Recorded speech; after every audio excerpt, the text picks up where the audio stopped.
Nananatili pa rin sa mga evacuation center ang mga pamilyang nasunugan sa dalawang barangay sa Tondo, Maynila. Ang pamahalaang lungsod ng Maynila agad nagbigay ng mga food packs at essential goods para magamit ng mga biktima ng sunog. Alamin ang balita mula kay Jillian Ejercito.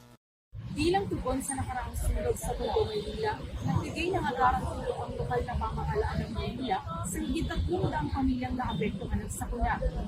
Pinangunahan ng lokal na pamahalaan at Manila Department of Social Welfare o MDSW ang pag-aabot ng agarang tulong sa 312 pamilyang naapektuhan ng kamakailang sunog sa Barangay 163 Tondo, Manila.